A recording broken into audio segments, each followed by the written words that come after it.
तो पहली चीज मैंने बताई कि भाग्य को समझना इंपॉर्टेंट। जो अक्सर जो लोग ये जो शब्द बोलते हो ना कि हमारा तो भाग्य ऐसा है, ये बोलना बंद करो। क्यों? क्योंकि भाग्य तुम्हारे ही कर्मों के अनुसार। तुम ये कहो ना कि जो फल आ रहे हैं हमारे कर्मों के फल। तुमने जैसा बोया है वैसा ही काटोगे।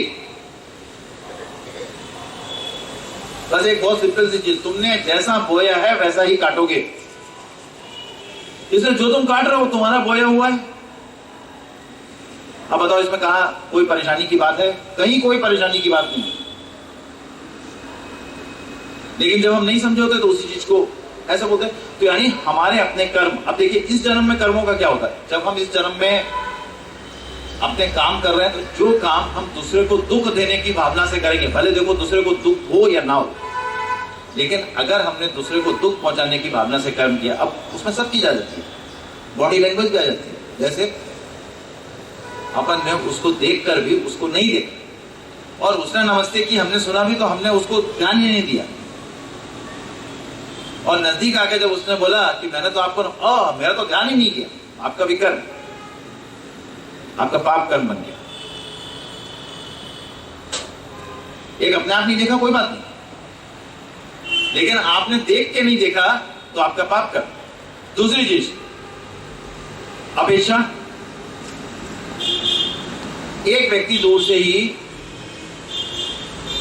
आपको नमस्कार करे लेकिन आपने नहीं देखा, और या आपने देखा और आपने नमस्कार किया उसने नहीं देखा, तो अगर वाकई में नहीं देखा तो किसी का विकर्म नहीं बनेगा। लेकिन जिसने देखा लेकिन तो भी रिएक्ट नहीं किया उसका विकर्म 100% है। This is the law of Karma. यानी अपने आप क्यों? क्योंकि आपने रिस्पॉन्ड ना करने का मतलब है कि आप उसकी उपेक्षा कर।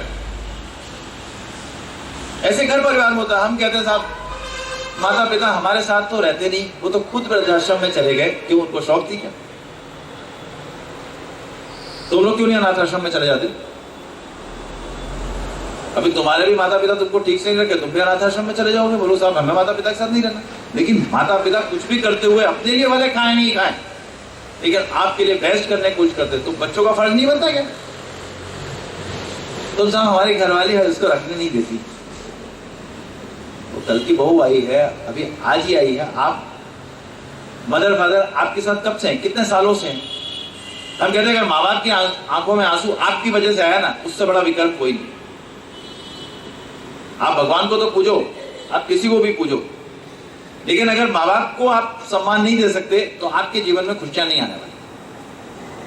आप भगवान को भले मत पूजो, लेकिन माँ बाप की पूजा अवश्य करो। और पूजा का मतलब जरूरी उनके पैर छुओ, उनको सम्मान से उनका हर जगह आदर करो। तो कर्म ज्ञान अक्सर क्या है, हम अक्सर क्यों बताते हैं कि आपके अपने कर्म कहीं ना कहीं आ रहे होते हैं। आप वैष्णो देवी में जा रहे हो वैष्णो देवी के दर्शन करने, लेकिन घर में अपनी जो माता जी हैं उनका सम्मान नहीं कर रहे, तो वैष्णो देवी के दर्शन करने से या अंबा जी में माता जी के दर्शन करने से आपको कोई लाभ मिलने वाला नहीं। ये एक सिद्धांत है कर्म का। ये एक सीधी सी बात बिल्कुल 100% समझ। अब जब आपके जीवन में इस चीज की समझ नहीं होगी तो आप सही दिशा कैसे पकड़ोगे? हम तो कह रहे हैं कि आपने जो कुछ सीखा है उसको सीखकर उसको दूसरों तक पढ़ाने की कोशिश करो। जैसे कहते हैं ना, अगर हमें मैथ्स के सवाल आते हैं तो हम किसी को समझाएंगे तो हमारा और पक्का होगा। अगर मान लीजिए कोई प्रैक्टिकल आता है, हमें कोई खाना बनाना आता है, हमें कोई और ऐसी विधि आती है, कोई हुनर आता है, सिलाई आता है, कढ़ाई आता है, कुछ भी चीज आती है, अगर हम दूसरों को सिखाएंगे तो और अच्छा होगा, हमारा और परफेक्ट होगा। तो पहली बात, अगर तुमने कर्म ज्ञान सीखा है, समझा है, तुम्हें लगता है कि ये चमत्कारिक है, तो तुम अपने तक ही क्यों रख लेते हो? तुम्हें समझाना नहीं आता कि भाई साहब हम अभी समझा उतना अच्छा नहीं सकते, आप जाके वहां कर्म मंदिर में समझिए, तो आपका ये भी एक ईश्वरी सेवा हो गया। मैंने बताया ना अभी जो शुरू में बोला था कि या इमं परम गुह्यम मम भक्तेषु विदास्ति भक्ति मयि पराम कृत्वा माम एव ऐष्यति असंशय। मतलब कुछ भी संदेह नहीं है, वो व्यक्ति मेरे लिए न केवल मेरी भक्ति को प्राप्त होगा बल्कि मेरे लिए सर्वश्रेष्ठ होगा विश्व में।